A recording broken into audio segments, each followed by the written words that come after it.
ولكل أمة أجل فإذا جاء أجلهم لا يستأخرون ساعة ولا يستقدمون يا بني آدم إما يأتينكم رسل منكم يقصون عليكم آياتي فمن اتقى وأصلح فلا خوف عليهم ولا هم يحزنون.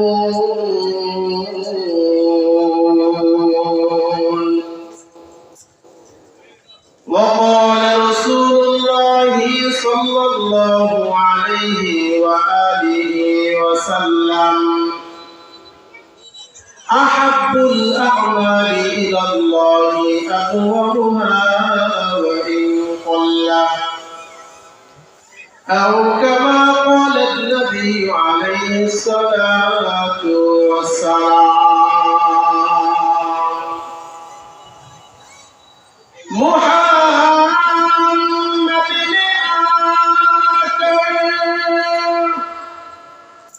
كفر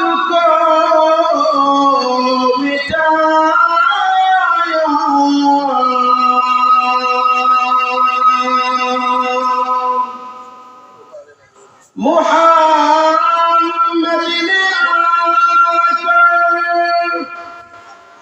كفر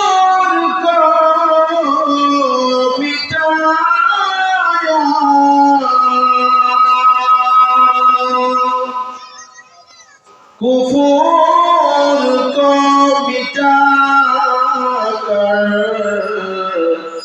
सदाकत बताया कुफूर को मिटाकर सदाकत बताया ला इलाहा इल्लल्लाह ला इलाहा इल्लल्लाह ला इलाहा इल्लल्लाह ला इलाहा इल्लल्लाह ला इलाहा इल्लल्लाह অন্তর খুলে সামনে একটু সবাই চিন্তা করি লা ইলাহা ইল্লাল্লাহ লা ইলাহা ইল্লাল্লাহ লা ইলাহা ইল্লাল্লাহ লা ইলাহা লা ইলাহা ইল্লাল্লাহ মুহাম্মাদুর রাসূলুল্লাহ সাল্লাল্লাহু আলাইহি ওয়া আলিহি ওয়াসাল্লাম আলহামদুলিল্লাহ আল্লাহ পাকের দরবারে লক্ষ কোটি শুকর এবং সুজুদ যে মহান রব্বুল আলামিন দয়া করে মায়া করে আপনাদেরকে আমাকে ভান্ডারিয়া বাস স্ট্যান্ড কালিমা চত্বর 6 দিন ব্যাপী 25তম বার্ষিক মাহফিলে আসা এবং বসা কিছু কথা শোনা এবং বলার তৌফিক দান করছে সকলের অন্তর থেকে বলি আলহামদুলিল্লাহ। মাহফিলে উপস্থিত আছেন মাহফিল সভাপতি আল্লাহ হযরত মাওলানা আলতাফ হোসেন শিকদার সাহেব। হযরতকে সেই অনেক আগে থেকে দেখি আল্লাহ তাআলা একইভাবে রেখেছেন। দোয়া করি আল্লাহ তাআলা আমাদের মাঝে আরো দীর্ঘ নেক হায়াত দিয়ে বাঁচিয়ে রাখুন। এবং মাহফিলে উপস্থিত আছেন আরো আমাদের শ্রদ্ধেয় ওস্তাদ সমতুল্য হুজুর বসে আছেন আমাদের পাশে। আরো উপস্থিত আছেন আমাদের আজকের মাহফিলের প্রধান অতিথি জনাব আল্লাহ হযরত মাওলানা আব্দুর রহিম সাহেব। এবং আমার সামনে উপবিষ্ট আছেন আল্লাহ তাআলা আশিকিন জাকিরিন মুহিব্বিন মুরাব্বিয়ান ইজ্জত। আমি আল্লাহ তাআলার দরবারে এই জন্য সব থেকে বেশি শুকরিয়া আদায় করার চেষ্টা করব। প্রত্যেকের জন্য এটা উচিত যে আল্লাহ না চাইতে আমাদেরকে মুসলমান বানিয়ে এই দুনিয়াতে প্রেরণ করেছে। কারণ আল্লাহ তাআলা রূহের জগতে আমরা যখন ছিলাম আমাদেরকে জিজ্ঞাসা করেন নাই যে তোমাদেরকে দুনিয়াতে পাঠাবো তো খ্রিস্টানের ঘরে পাঠাবো কিনা, তোমাদেরকে দুনিয়াতে পাঠাবো মুসলমান মায়ের ঘরে পাঠাবো কিনা। আমরা আল্লাহ তাআলার কাছে না চাইতেই মুসলমান হিসাবে আমাদেরকে পাঠিয়েছেন। সকলে অন্তর থেকে বলি আলহামদুলিল্লাহ। তো আমরা আসছি কোরআনের মাহফিলে, কোরআনের তাফসীরে। এই কোরআনের ব্যাপারে আমরা আগে একটু জেনে নেই। আল্লাহ তাআলা সূরা হাশরের 21 নম্বর আয়াতের মধ্যে বলেন, লাউ আনজালনা হাযাল কুরআন আলা জাবালিন লারাআইতাহু খাশিআন মুতাসাদ্দিআন মিন খাশিয়াতিল্লাহ। হে নবী, আপনার উম্মতদেরকে আমি তো এমন এক কোরআন দান করেছি, এমন এক কিতাব তাদের উপর আমি দান করেছি, রহমত স্বরূপ হিসেবে দিয়েছি, যে কোরআনকে আমি দুনিয়ায় সবার কাছে প্রস্তাব দিয়েছিলাম, কেউই রাজি হয় নাই। এমনকি পাহাড়কে দেখা যায় এত শক্তিশালী পাহাড়। লাউ আনজালনা হাযাল কুরআন আলা জাবালিন লারাআইতা, আলা জাবালিন, এই কোরআন যদি আমি পাহাড়ের উপর অবতীর্ণ করতাম, নাযিল করতাম, লারাআইতাহু, হে নবী, তাহলে আপনি দেখতেন খাশিআন মুতাসাদ্দিআন মিন খাশিয়াতিল্লাহ, এই কোরআনের ভারে আল্লাহর ভয়ে পাহাড়গুলো থান থান হয়ে যেত। সেই কোরআন আল্লাহ আমাদের উপর নাযিল করেছেন। সকলে খুশি না বেজা? আল্লাহ তাআলা এই কোরআনের ব্যাপারে বলেছেন, ইন্না সানুলকি আলাইকা কাওলান সাগীলা। হে নবী, আমি এই কোরআনকে আপনার উপর নাযিল করেছি ঠিকই, কিন্তু এই কোরআনের ভার এত কঠিন, এত বেশি, অনেক ভারী।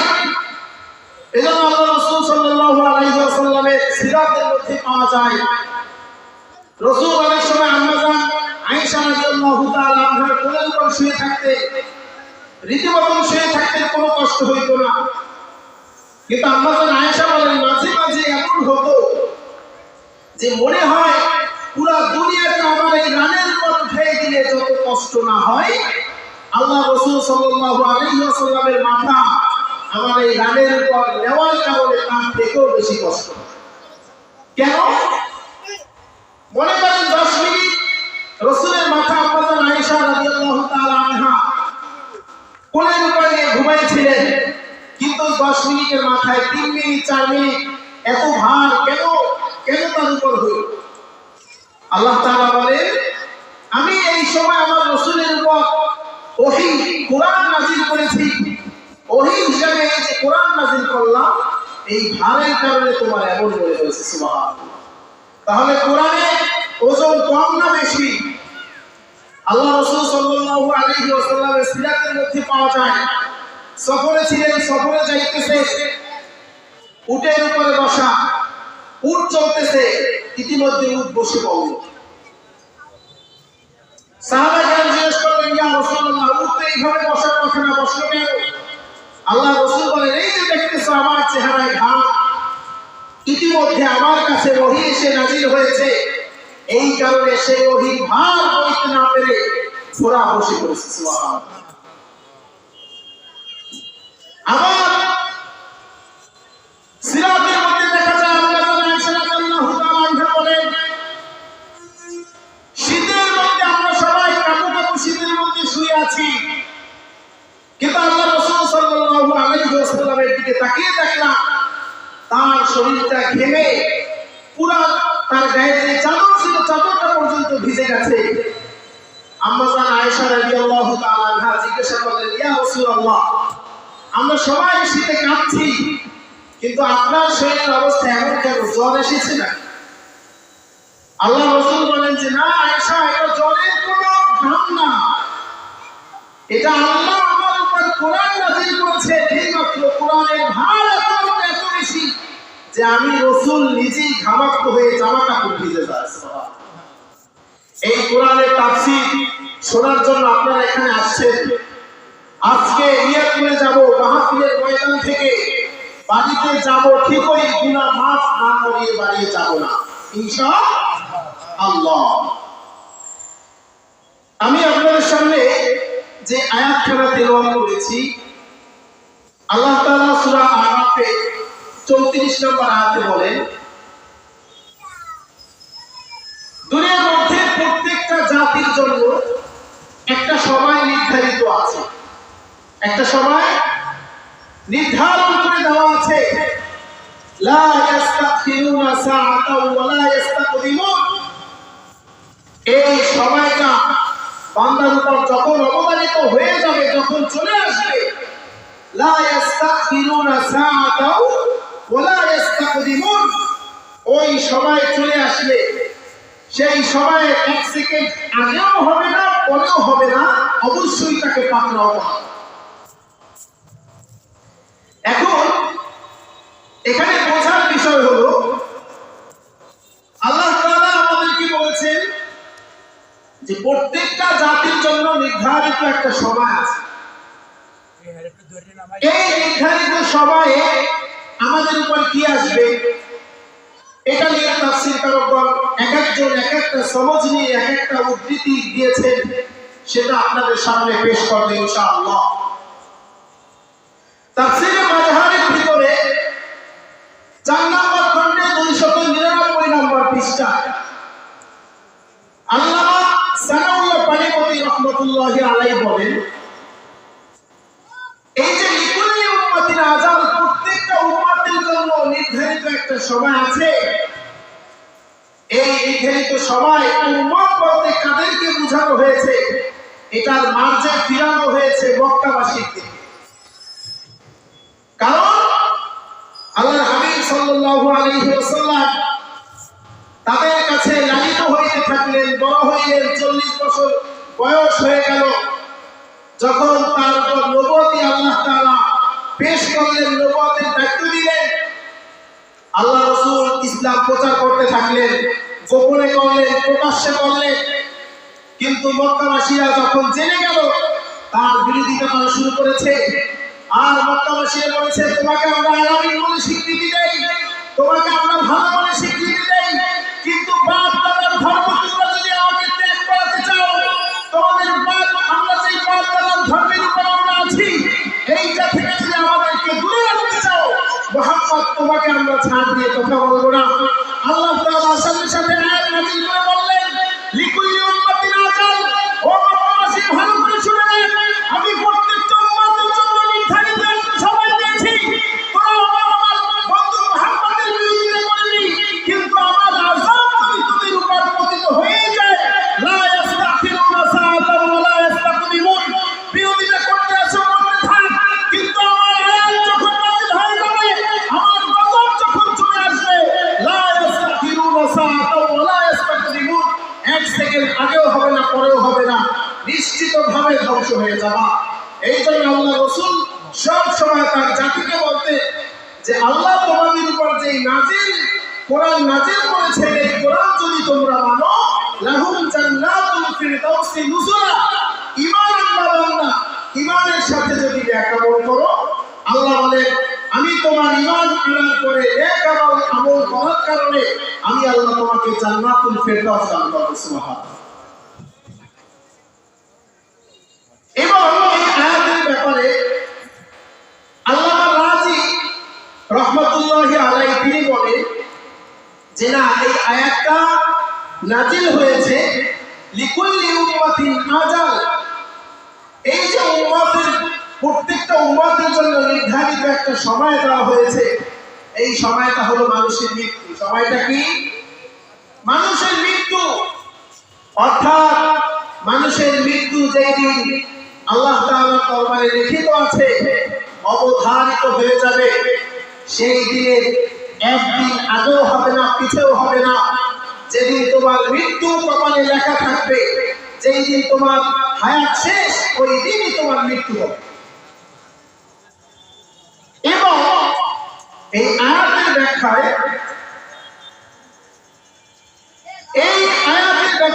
আরো একটি তাফসীর থেকে আপনাদেরকে শোনাচ্ছি।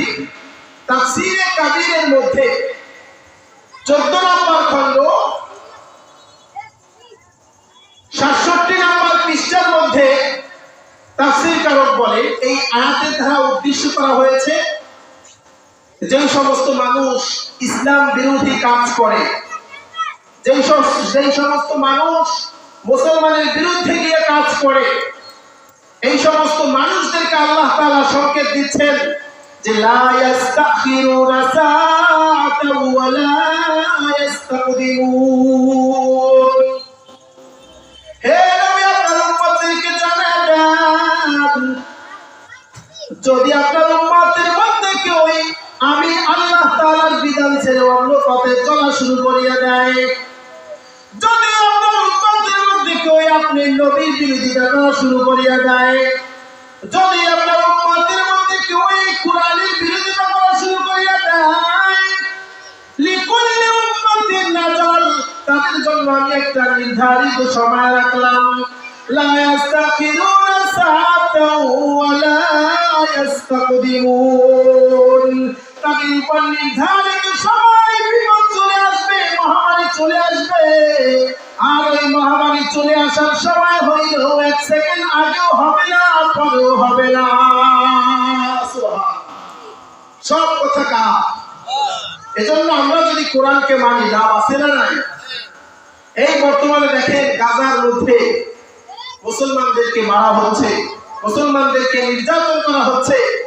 আল্লাহ তাআলা তাদের ব্যাপারে আয়াতে ইঙ্গিত করছে যে একটু ধৈর্য ধরো, তোমাদের ব্যাপারেও আমি একটা সময় নির্ধারণ করেছি, এই সময় যদি এসে যায় তাহলে বান্দা তুমি কেন, তোমার প্রধানমন্ত্রী কেন, কেউই ছাড় পাবে না।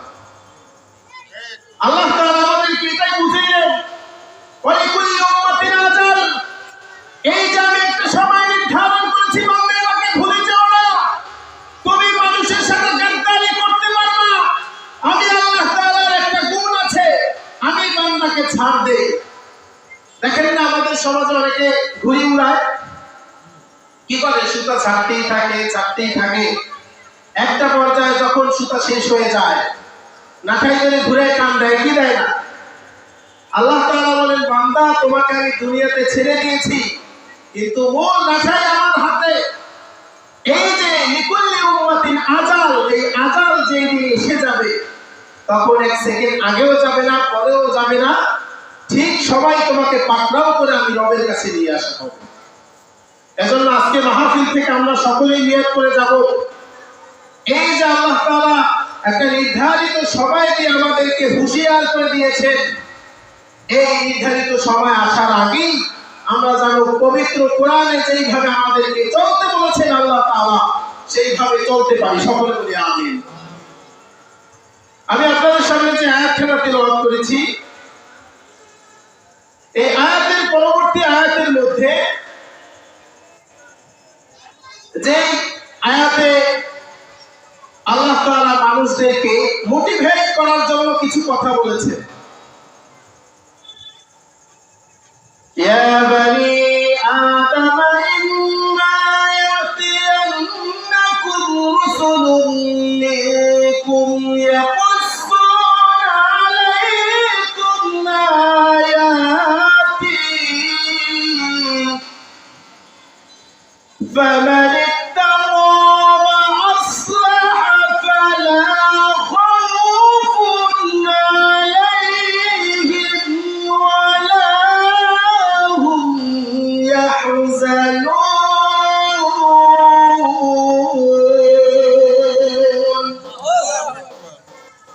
আল্লাহ তাআলা বলেন, হে নবী আপনার উম্মতদেরকে জানিয়ে দেন,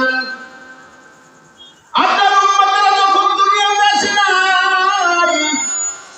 আমি তাদেরকে আলমে রূহের মধ্যে যখন রাখলাম, আমি আল্লাহ তাআলা সকলকে একত্রিত করলাম, একত্রিত করে বললাম, হে বনি আদম, তোমাদের মা বাবা আদম এবং হাওয়াকে আমি জান্নাতের মধ্যে পাঠাইছিলাম, তারা জান্নাতের নাজ নেয়ামত ভোগ করেছে, তারা জান্নাত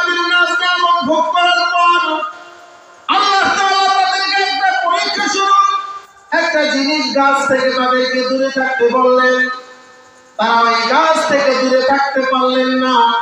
আল্লাহ তাআলার হিকমত অনুযায়ী আল্লাহ তাদেরকে গাছ থেকে ফল ধরাইলেন।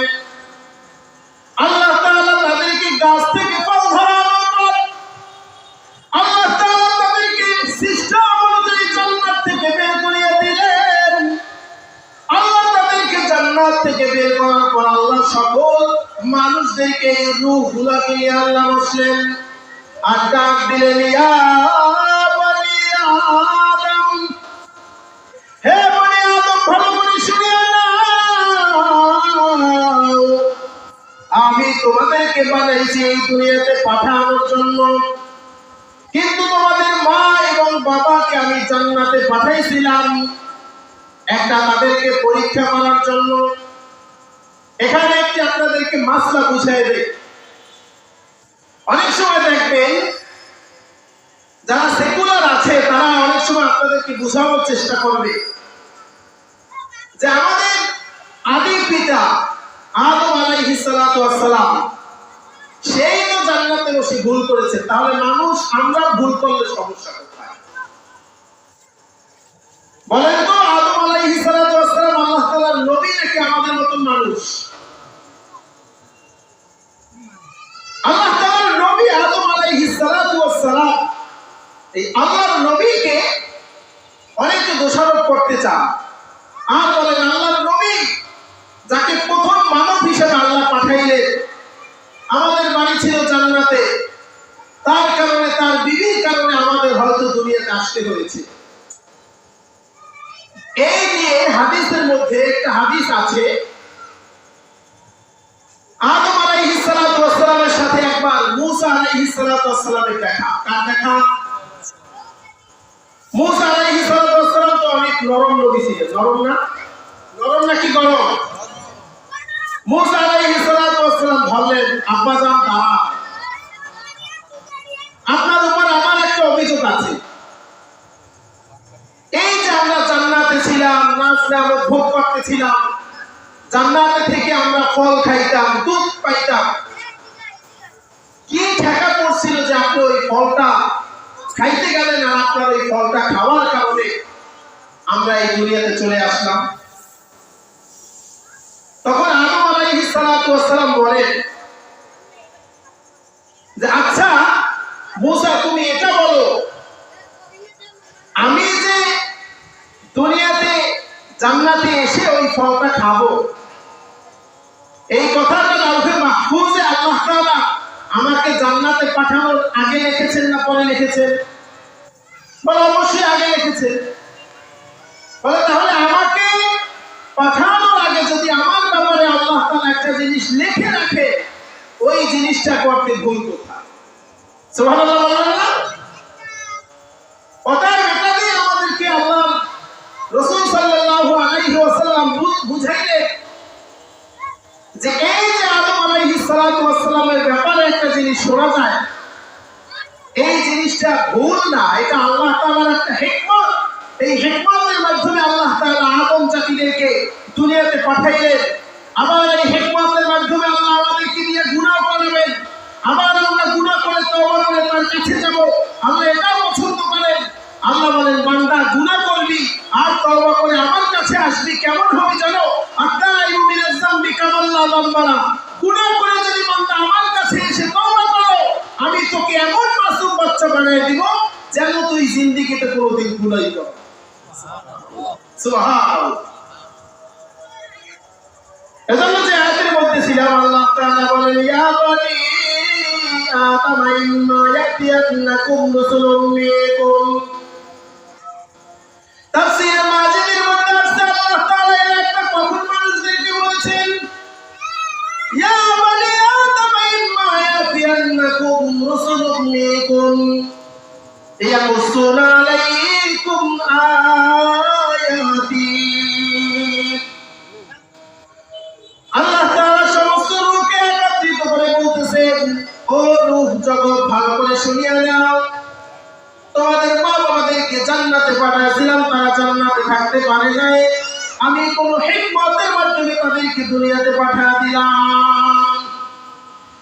দুনিয়াতে পাঠানোর পর একজন রাসূল আসবে, কিছু রাসূল আসবে, একজন না অনেকজন। কতজন? রাসূলুম, এখানে শব্দটা আল্লাহ তাআলা বহু বচন এনেছেন। এক বচন মানে একজন, আর অনেকজন বহু বচন মানে কি অনেকজন। আল্লাহ তাআলা বললেন, হে বনি আদম, আমি আল্লাহ তাআলা তোমাদেরকে দুনিয়াতে পাঠাবো এবং তোমাদের মধ্য থেকে অনেক নবী সিলেক্ট করব। ইয়াকুসুনা আলাইকুম আয়াতি, তারা আমার আয়াতকে তোমাদের সামনে উপস্থাপনা করবে। কোনটা করলে জান্নাতে যাবা, কোনটা করলে জাহান্নামে যাবা, কোনটা করলে জান্নাতে যাওয়ার জন্য তোমার জন্য সহজ। আল্লাহ তাআলা তোমাদের জন্য এইভাবে গাইডলাইন দেওয়ার জন্য কিছু রাসূল দুনিয়াতে প্রেরণ করবেন। ফামানিত্তাকা ওয়া আসলাহা, সুতরাং যে ব্যক্তি ভয় করবে, ওয়া আসলাহা নিজেকে সংশোধন করবে, ফালা খাউফুন আলাইহিম ওয়ালা হুম ইয়াহজানুন। কে বলেছে? আল্লাহ তাআলা বলেন, হে বনি আদম, আমি তোমাদেরকে দুনিয়াতে পাঠাবো এবং তোমাদের নিকট কিছু রাসূল প্রেরণ করব। তোমাদেরকে সেই রাসূলগণ আমার আয়াত তেলাওয়াত করে শোনাইবে, ঘটনাকারে শোনাইবে। এখানে তাফসীর দেখেন, আল্লাহ তাআলা বললেন, ইয়া বনি আদম ইম্মা ইয়াতিয়ান্নাকুম, তোমাদের নিকট যাবে রাসূলুম মিনকুম, অনেকজন নবী। এখন এইটার সবাইকার নিয়ামত পার্থক্য দেখা যায়। যারা ভণ্ড মতবাদী তারা বলে এখানে এই আয়াতটা নাযিল হয়েছে আমাদের মুহাম্মদ নবী সাল্লাল্লাহু আলাইহি ওয়াসাল্লামের প্রতি, আর রাসূলের প্রতি নাযিল করে বলা হয়েছে আমাদের উম্মতে মুহাম্মাদীদেরকে, ও উম্মতে মুহাম্মাদী, এই যে ইয়াতিয়ান্নাকুম, এই কুম জমিনের মাঝে যারা ভণ্ড প্রতারক তারা বলে কুম জমিনের মাঝে হলো উম্মতে মুহাম্মাদী। ইয়া বনি আদম বলে উম্মতে মুহাম্মাদীদেরকে আল্লাহ তাআলা বুঝাইলেন। এরপরে কুম জমিন আমাদের দিকে ফিরে তারা বলতে চায়, ইয়াতিয়ান্নাকুম রাসূলুম মিনকুম, হে উম্মতে মুহাম্মাদী, তোমাদের নিকট অনেকজন নবী আসবে। এর থেকে তারা বোঝায় শুধু মুহাম্মদ একজন নবী তোমাদের নিকট আসবে না, মুহাম্মদ সাল্লাল্লাহু আলাইহি ওয়াসাল্লামের পরে আরো অনেক নবী তোমাদের নিকট আসবে। নাউজুবিল্লাহ বলে। ভণ্ড প্রতারকরা এই আয়াতের এটা ব্যাখ্যা করে। এই আয়াতের কি করে তারা এটা ব্যাখ্যা করে যে এখানে আল্লাহ তাআলা উম্মতে মুহাম্মাদীদেরকে উদ্দেশ্য করে যে রাসূল শব্দটা বললেন, যেহেতু ব্যাপক রাসূল বুঝেছে, অতএব বোঝা গেল উম্মতে মুহাম্মাদী এই যে আমরা শেষ নবী মুহাম্মদুর রাসূলুল্লাহ সাল্লাল্লাহু আলাইহি ওয়াসাল্লামকে মানি, সে শুধু একজন আখিরি নবী নয়, তারপরে আরো নবী আসবে। নাউজুবিল্লাহ। এই যে আল্লাহ রাসূল সাল্লাল্লাহু আলাইহি ওয়াসাল্লাম তো জানতেন, আল্লাহ তাকে জানাইছে। এই জন্য আল্লাহ রাসূল অসংখ্য হাদিসের মধ্যে বলেছে, আল্লাহ তাআলা কোরআনে বলেছে যে আমি মুহাম্মদ সাল্লাল্লাহু আলাইহি ওয়াসাল্লামকে পাঠিয়ে একটা বার্তা তোমাদেরকে দিয়ে দিলাম। এই মুহাম্মদ হচ্ছে খাতামুন নবিয়্যিন, খতমে নবুয়ত তার মাধ্যমে আমি সমাপ্ত করে দিয়েছি। যদি কোনো ভণ্ড প্রতারক এইটা তোমাদেরকে বুঝাইতে চায়, ইয়াতিয়ান্নাকুম রাসূলুম মিনকুম, রাসূল শব্দ জমা আসার কারণে যে মুহাম্মাদের পরেও আরো নবী আসবে, জিল নবী আসবে, সায়া নবী আসবে, বুরুজ নবী আসবে, এগুলো তোমরা তাদেরকে মানবে না, তাদেরকে এক কথায় বলবে তারা ভণ্ড প্রতারক বেঈমান মুনাফিক। চিল্লায়ে বলেন ঠিক কিনা? এই জন্য আমরা এক সময় মিছিল দিয়েছিলাম, নবীর পরে নবী নাই, সংসদে আইন চাই, আসবে ইনশাআল্লাহ আসবে, সবাই অপেক্ষা করে। আল্লাহ তাআলা কোরআনে নাযিল করেছেন, জাল হক ওয়া যাহাকাল বাতিল, যখন হক এসে যাবে বাতিলকে ঘাবড়ানো লাগবে না, এমনি এমনিতেই দৌড়বে। সুবহানাল্লাহ। এজন্য ইয়াতিয়ান্নাকুম রাসূলুম মিনকুম, রাসূল শব্দ জমা কেন হলো? বিশ্বনবী সাল্লাল্লাহু আলাইহি ওয়াসাল্লামের জামানায় মন দিয়ে শুনে দুইজন ভণ্ড নবী দাবিদার প্রকাশ পেয়েছে। কতজন? দুইজন। তার মধ্যে থেকে সব থেকে বড়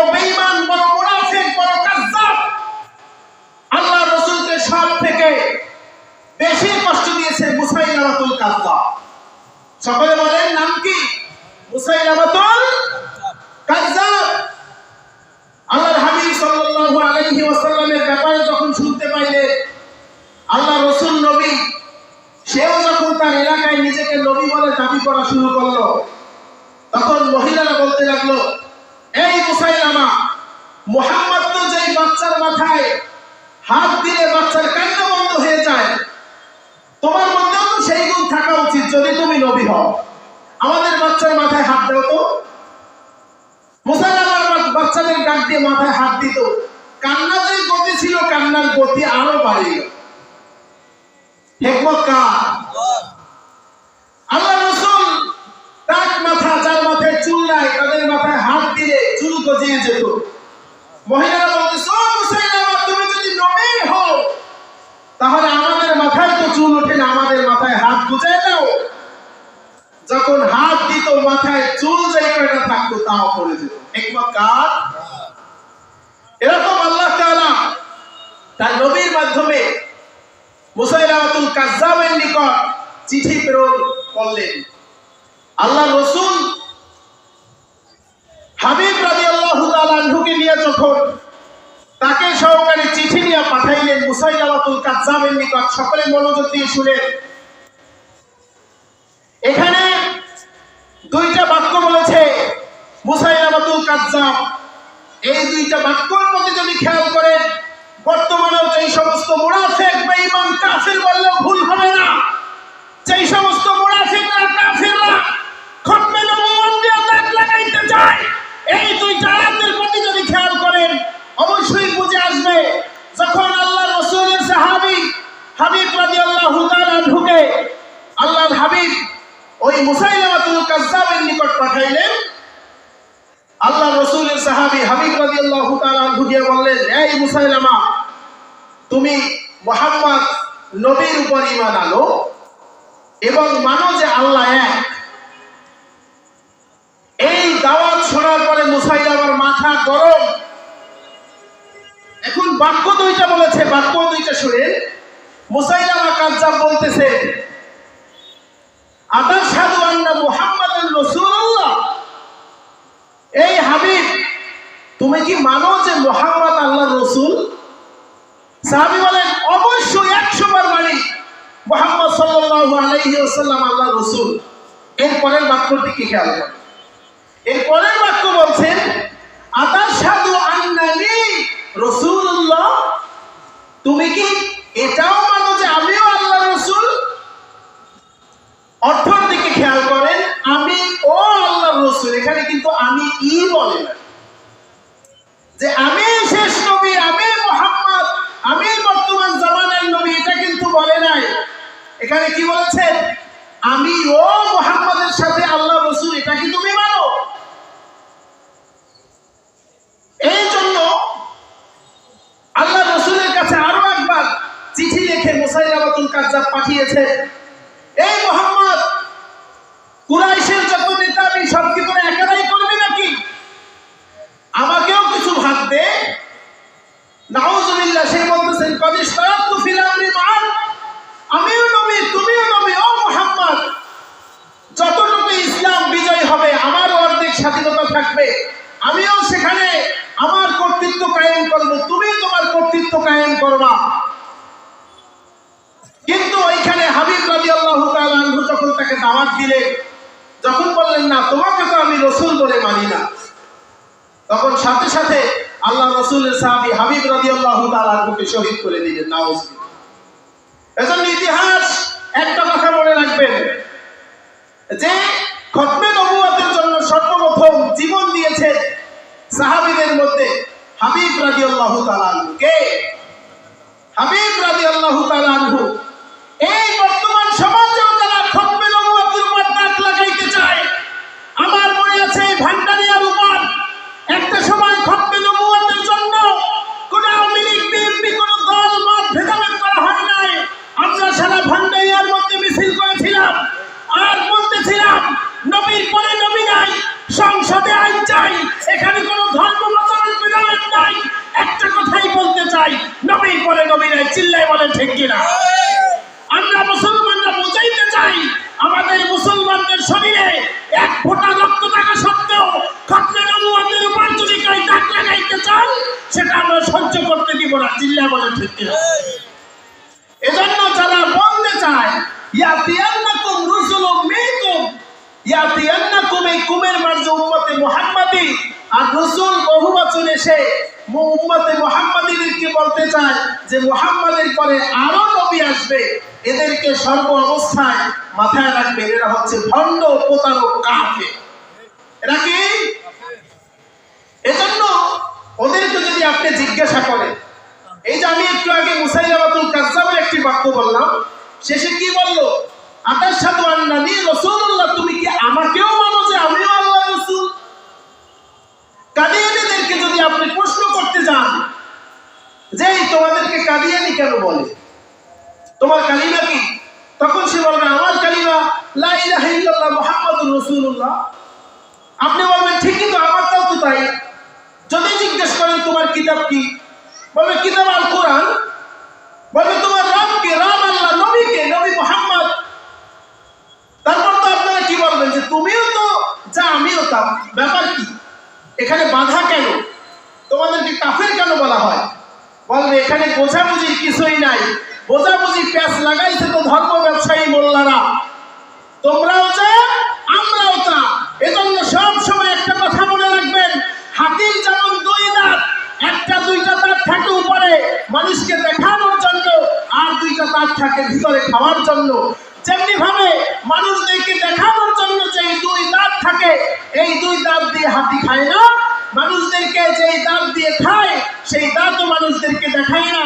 কাদিয়ানীদেরও সেই দুই রূপ, ওদের যে ভিতরের রূপ সেইটা মানুষদেরকে দেখায় না, আর যেইটা মানুষদেরকে দেখায় সেইটা ওদের ভিতরের রূপটা। চিল্লা বলে ঠিক কিনা? এজন্য এই কাদিয়ানী সম্প্রদায় বর্তমানে খতমে নবুয়তের উপর এত বড় আঘাত হেনেছে, খতমে নবুয়তের উপর আর কেউ এত বড় আঘাত হানে না। এই কাদিয়ানী সম্প্রদায়ের যে মতবাদ, এটা এখন নয়, সেই 100 বছর 150 বছর আগে থেকেই সমাধান হয়ে গেছে। 1880 সালে তাদের এই কাদিয়ানী যে মতবাদ, তার একটি দল এখানে উৎপত্তি হয়েছে। 1935 সালে আল্লামা আনোয়ার শাহ কাশ্মীরি রহমাতুল্লাহি আলাইহি একটা জীবনে ঘটে যাওয়া ঘটনা আপনাদেরকে শুনাই, তাহলেই বুঝতে পারবেন এই যে খতমে নবুয়ত নিয়া ইয়াতিয়ান্নাকুম রুসুলুম মিনকুম, এই রাসূল শব্দ নিয়ে ওদের যে অপব্যাখ্যা, এটার প্রকাশ আপনাদের সামনে পেয়ে যাবে। আল্লামা আনোয়ার শাহ কাশ্মীরি রহমাতুল্লাহি আলাইহি জামানায় ওনার কিতাবের মধ্যে ঘটনাটা আসছে মুকাদ্দমায়ে ধাওয়াল নামক কিতাবে। ওনার জামানায় একজন কৃষক ছিলেন যার নাম এলাহি বাক্স। যার নাম কি? এলাহি বাক্স। এই এলাহি বাক্স উনি আল্লাহর প্রতি টান ছিল, নামাজ রোজার প্রতি টান ছিল, কিন্তু উনি গরিব মানুষ, সেজন্য দিন শিখতে পারতেন না। তো একটা পর্যায়ে উনি আল্লাহর প্রতি এত টান এসে গেল, সে দিন শেখার জন্য নিজের মধ্যে উদ্বুদ্ধ হয়ে গেল। বিবাহ শাদী করলেন। বিবাহ করার পর তার একটা মেয়ে হলো, মেয়ের নাম রাখলো আয়েশা। একটু মনোযোগ দিয়ে শুনেন, তাহলেই এখানে ব্যাখ্যাটা বুঝতে পারবেন। মেয়েটার নাম হলো আয়েশা।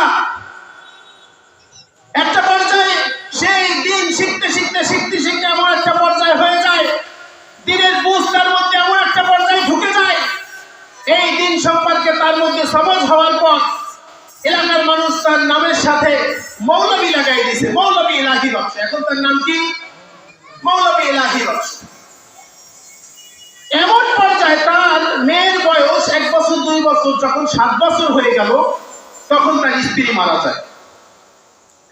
এমন একটা টাইমে চারদিক থেকে অফার আসে, সবার মেয়ে বিবাহ দিবে তার কাছে, কিন্তু সে রাজি হয় না।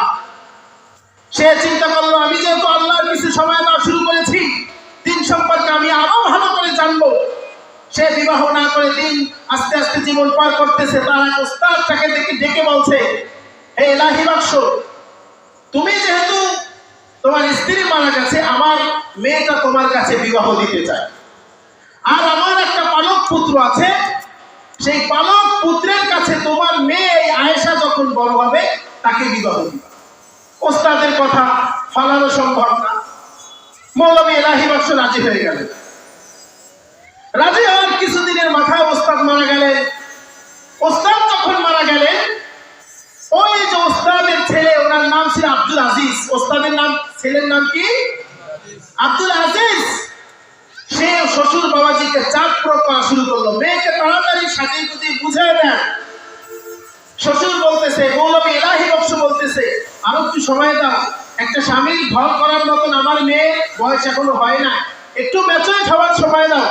কিন্তু সে এটা মানতে রাজি না কোনোভাবেই। মানুষ দিয়ে চাপ প্রয়োগ করতেছে, যারা দুর্নামি করে মাস্তানি করে তাদেরকে টাকা দিয়ে চাপ প্রয়োগ করা শুরু করতেছে। তখন চিন্তা করলে এলাহি বক্স ব্যাপারটা, এতদিন কোনো খোঁজ খবর ছিল না, এখন কেন তো উদ্বিগ্ন হয়ে পড়ল? খোঁজ খবর নিয়ে দেখলেন এই ওস্তাদের ছেলে আব্দুল আজিজ, সে তলে তলে কাদিয়ানি হয়ে গেছে। তলে তলে কি হয়ে গেছে? কাদিয়ানি হয়ে গেছে। ওস্তাদ আব্দুল আজিজ যখন কাদিয়ানি হয়ে যায়, মৌলভী এলাহি বক্স এটা চিন্তা করে আলহামদুলিল্লাহ বলল যে আল্লাহ, আমার মেয়েটা ওর হাতে দেওয়ার আগে তুমি বিষয়টা আমাকে জানাইছো, কারণ এটা ধর্মের ব্যাপার, এটা রসুলের ব্যাপার। যেহেতু কাদিয়ানীদের মূল মতবাদ, ওদের সবার শেষে ওদেরকে যা কিছু শুনান, যদি জিজ্ঞাসা করেন এই কাদিয়ানী বলো তো কালিমার অর্থ কি? আল্লাহ তাআলা যে বলেছেন কোরআনের মধ্যে সূরা আহজাবের 40 নম্বর আয়াত, মা কানা মুহাম্মাদুন আবা আহাদিন মির রিজালিকুম ওয়ালাকিন রাসূলুল্লাহি ওয়া খাতামান নাবিয়্যিন। বলে এটা অর্থ কি বলো তো? তোমাদেরকে যে মুসলমান না হুজুররা কাফির বলে, কাফির কেন বলে? আয়াতের অর্থ বলো দেখি, তোমাদের সাথে আমাদের সাথে মিলে কিনা। বলবে মা কানা মুহাম্মাদুন আবা আহাদিন মির রিজালিকুম ওয়ালাকিন রাসূলুল্লাহ, এই যে মুহাম্মদ, এটা তোমাদের মধ্যে কোন পুরুষের বাবা নয়, বরং তিনি ওয়ালাকিন রাসূলুল্লাহ, বরং তিনি আল্লাহর রাসূল। বলতে এরপরে ওয়া খাতামান নাবিয়্যিন, এর অর্থ বলার পর আপনাকে ডাকবে যে আসেন বসেন। ওয়া খাতামান নাবিয়্যিনের ব্যাপারে ব্যাখ্যা আছে। ওয়া খাতামান নাবিয়্যিনের ব্যাপারে কি আছে? ব্যাখ্যা আছে। ওদেরকে যদি দাওয়াত দেন, ওরা বলবে না যে আমার যে গোলাম আহমদ কাদিয়ানী, ওদেরকে যদি ওরা মাসি মানে, ওরা বলবে না যে সে শেষ নবী, ওরা বলবে ঘুরায় বসে যে গুরুজি নবী, সে মাহদি, সে ঈসা, একটা না একটা বলে বলে আপনার ঈমানকে ধ্বংস করে এমন একটা পর্যায়ে তুলে দিবেন, আল্লাহ তাআলা আপনাকে মৃত্যুর সাথে সাথে জান্নাতে দেওয়া দূরের কথা জাহান্নামে পাঠিয়ে দিবেন। এরকম একটা পর্যায়ে ওরা মানুষকে করে ছাড়ে। তো সেই ঘটনার মধ্যে ছিলাম, যখন ওই মৌলভী এলাহি বক্স ব্যাপারটা জানতে পারলেন, সে মুলতান কোর্টে গিয়ে একটা মামলা তুলে দিলেন যে আমাকে আমার মেয়ে নেওয়ার জন্য চাপ প্রয়োগ করে, এটা আমি আর সহ্য করবো না। মুলতান কোর্টওয়ালারা এই বিষয়টা দেখতেছে, ডাকলো 2 দফাকে, ডেকে ডাকলো আব্দুল আজিজ, তার কালিমা লা ইলাহা ইল্লাল্লাহ মুহাম্মাদুর রাসূলুল্লাহ, সে নিজেকে মুমিন বলে দাবি করে, মুসলমান বলে দাবি করে। কোর্ট তাকে অমুসলিম ঘোষণা দিল না, মুসলমান বলেই ঘোষণা দিল, এবং এটা বলল যে এই বিবাহ বলবৎ থাকবে, কারণ আয়েশাও মুসলমান, আব্দুল আজিজও মুসলমান, উভয়ই তারা বয়স্কপ্রাপ্ত, বিবাহ ভাঙা হবে। এই রায় পাওয়ার পরে আব্দুল আজিজের চাপ আরো বাড়ায় দিল। বাবা তার মেয়ের জন্য আরেকটু বেশি করার চেষ্টা করলেন, যেহেতু দিনের বাবা তাড়াতাড়ি গিয়ে বাহাউলপুরে একটা কোর্টের মধ্যে একটা কেস তুলে দিলেন। সেখান থেকেও ঠিক একই রায় আসলো, সংক্ষেপে বলছি আপনাদেরকে, সেখান থেকেও ঠিক একই রায় আসলো যে বিবাহ ভঙ্গ হবে না, তোমার মেয়েকে আব্দুল আজিজের হাতে তুলে দাও। এরপরে বাবা বেচাইন হয়ে চিন্তা করতে লাগলো কি করা যায়। তখন কিছু আইনজীবী তাকে বুদ্ধি দিল, তুমি যদি চিফ কমিশনের কাছে একটা আপিল করতে পারো, তাহলে হয়তো সেখান থেকে তোমার জন্য ভালো একটা রেজাল্ট আসবে। কিন্তু সেখানে আপিল করার জন্য তো নবাবের অনুমতির দরকার হয়, সেটা তুমি কোথায় পাবে? তখনকার নবাবের কাছে যখন এইরকম সে দরখাস্ত আনতে গেলে, তার কাকুতি বিনতি শুনে সে আর নিজেকে ধৈর্য করতে পারলেন না, বলে হ্যাঁ তোমার এই মামলাটা চলতে থাকবে। সেই নবাবের প্রধান কমিশন ছিলেন আবু বকর। উনি যখন বিষয়টা দেখলেন যে এখানে 2-3 বার রায় হয়ে যাওয়ার পর বিষয়টা আমাদের কাছে আর রাখলে হবে না, এটা ওলামায়ে কেরামদের কাছে আমরা তুলে দেই, তখন চিন্তা করলেন যে কাদিয়ানীর পক্ষেও 2 জন থাকবে, মুসলমানদের পক্ষেও 2 জন থাকবে, যাদের পক্ষে রায় আসবে ওদের পক্ষেই আমি রায় দিয়ে দিই। যারা কাদিয়ানী আছে ওরা খোঁজা শুরু করলো। ওরা খুঁজতে খুঁজতে এমন 2 জন ব্যক্তিত্ব পাইল, একজন কাজী নজির আর একজন হলো জামাল বক্স। এমন 2 জন আলেম বাহাউলপুরের সমস্ত ওলামায়ে কেরামের মাথা টনক লড়ে গেল যে এই দুইজন আলেমের এমন যোগ্যতা, তাদের চাপার এত চোখ যে তাদের সাথে বাহাসে বসতে পারা যায় না। আল্লাহ রাসূল কি বলেছেন? ইন্না মিনাল বায়ানি লাসিহরান, দুনিয়াতে এমন কিছু মানুষ দেখবা নামাজ নাই, রোজা নাই, ভণ্ড, কিন্তু কথার মধ্যে আল্লাহ তাআলা কেমন জানি একটু মধু দিয়েছে। আছে না এমন লোক? তো ওই দুইজন হুজুর করা ঠিক করলো, আর এমন দুইজন লোক যে যারা নিজেরা ভণ্ড হলেও নবীকে আখির নবী না মানলেও ওরা তর্কে বিতর্কে অনেক জিতে যায়, অনেক ভালো পারে। যখন ওলামায়ে কেরাম এটা দেখলেন যে ওদের সাথে তো আমাদের বসতে সম্ভব না, এরপরে এরা বললেন যে এখানে আনোয়ার শাহ কাশ্মীরি ছাড়া আর কেউ দ্বিতীয় সমাধান দিতে পারে? আনোয়ার শাহ কাশ্মীরিকে কোথায় পাবো? গুজরাটে খবর লাগানো, সেখানে নাই। দেওবন্দে খবর লাগানোর পরে আল্লামা আনোয়ার শাহ কাশ্মীরি রাহমাতুল্লাহ আলাইহি আসলেন। যখন ট্রেনে আসতেছিলেন, রেল গেটের মধ্যে সাংবাদিকের অভাব নাই, হুজুরদের অভাব নাই, সকলে আসতো দেখা করার জন্য। সে ওখানে আসার পর কোর্টে 5 দিন বক্তৃতা দিলেন। কতদিন? এই 5 দিন বক্তৃতা দেওয়ার পরে ওই দিন ছিল জুমার দিন। জুমার দিন মসজিদে গিয়ে একটা উত্তেজনা বক্তব্য দিলেন আর মানুষকে বললেন, ও মুসলমান, ভালো করে কান পেতে খুলে রাখো, শুনে নাও, যদি তোমরা খতমে নবুয়তের পক্ষে যুদ্ধ না করো তাহলে তোমাদের থেকে একটা রাস্তা কুকুর ভাব। মুসলমানরা যখন এই কথা শুনলো, তাদের ঈমান ইতিহাস আরো বেড়ে উঠলো। তারা চিন্তা করলো, না, আমাদের আর ঘরে বসে থাকলে চলবে না, আমাদেরও জিহাদে নামতে হবে। এর আগে কোর্টে যখন আল্লামা আনোয়ার শাহ কাশ্মীরি রহমতুল্লাহি আলাইহি এই কেসটার ব্যাপারে যারা মুনাজারা চলতেছিল, তখন ওই কাদিয়ানীদের একটা ভণ্ড আলেম দাঁড়ায় বলতেছে যে আমি তো তোমাদের কিতাব থেকেই হাওলা দিতে পারি, যেই কিতাবে বলা আছে যে মুহাম্মাদের পরেও আরো নবী আসবে। বলে, কে এমন তোমার কাছে কিতাব আছে? ওই ভণ্ড প্রতারক বলতেছে, ফাওয়াদিউর রাহমুদ শারহু মুসাল্লামুস সুবুত। মুসাল্লামুস সুবুত আমাদের কওমে অঙ্গনে একটা কিতাব আছে, হুজুর পাশে আছে, হুজুর জানবেন। এই মুসাল্লামুস সুবুত এমন একটা কিতাব, এই কিতাব যদি ভান্ডারিয়া আমাদের জরিপ করা হয়, 2-1 হয়তো খুঁজে পাওয়া যাবে। এই মুসাল্লামুস সুবুতের এই যে কিতাব ফাওয়াদিহুর রাহমুদ, এই সরাটা মোতালা করেছে। কিন্তু এই যে একটি কিতাব, এই কিতাবটার হাওলা দিয়ে যখন বললেন, সব আলেম নিশ্চুপ হয়ে গেলেন যে আমাদের যেটা মোতালায় নাই, করলে অনেক আগে করেছি।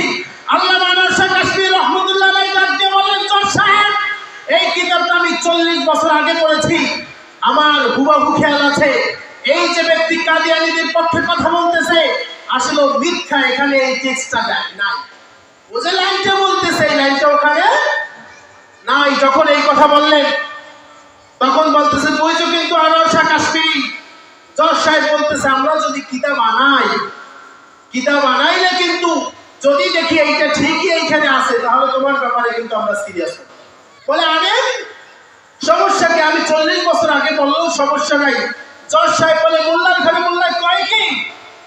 মানুষ 1 মাস আগে একটা জিনিস মোতালা করলে মাথায় থাকে না, সে নাকি 40 বছর আগে মোতালা করে এখনো তার মনে আছে। ঠিক কেস ওই দিন মুলতাবি করা হলো। একটা পর্যায়ে যখন ওই কিতাব আনা হলো, কিতাবের মধ্যে দেখা গেল যে আল্লামা আনোয়ার শাহ কাশ্মীরি যেটা বলেছিলেন ওইটাই সত্য, ওই ভণ্ড প্রতারকদের ওইটা যেটা বলছিল ওইটা মিথ্যা। কিন্তু তখন আর রায় হয় নাই, তখন তারা কেস চালাই যাইতেছিল। কিন্তু তারপরে 1 বছরের মাথায় আল্লামা আনোয়ার শাহ কাশ্মীরি 1933 সালের মে মাসে যখন মারা যায়, তখন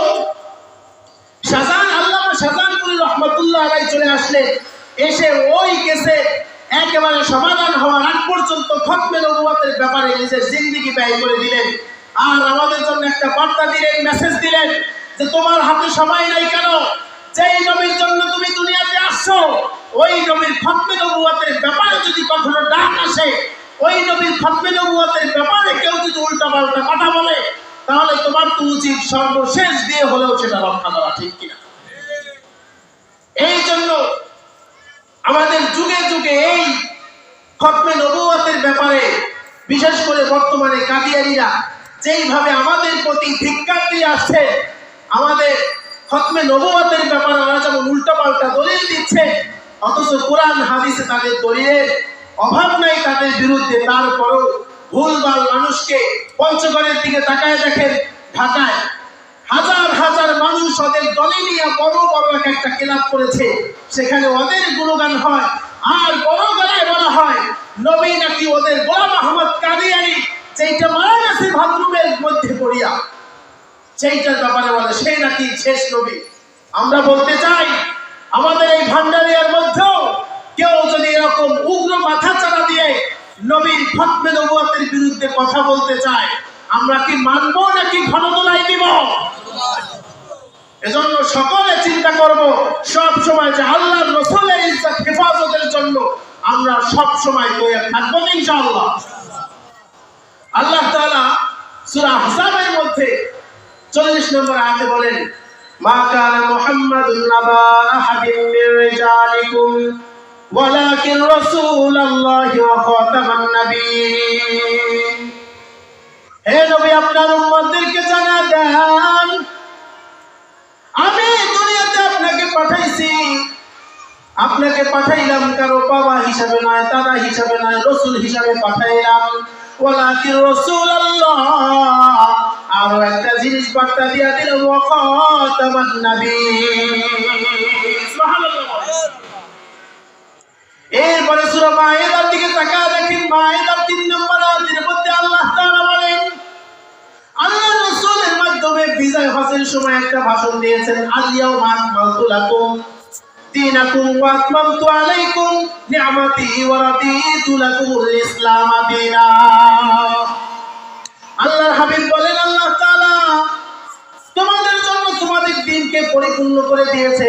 নামাজ কিভাবে পড়বা সেটাও রাসূলের মাধ্যমে বাতায় দিলেন, যাকাত কিভাবে দিবা সেটাও বাতায় দিলেন, রোজা কিভাবে রাখবা, সেই রোজা কিভাবে হক আদায় করবা সেটাও বাতায় দিলেন, হজ তোমার উপর ফরজ, হজ তুমি কিভাবে করবা সেটাও বাতায় দিলেন।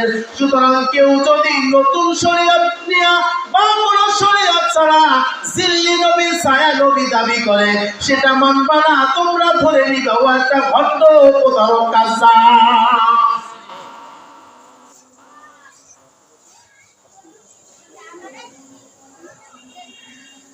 তো এই যে আল্লাহ রাসূল আমাদেরকে একটা বার্তা দিয়ে গেলেন, ও একটা হাদিস বলার ইচ্ছা ছিল, সময় শেষ। এরকম একটা না দুইটা না, অসংখ্য হাদিসের মধ্যে পাবেন আল্লাহ রাসূলের সর্বশেষ একটা হাদিস বলেছেন যে আমার এবং পূর্ব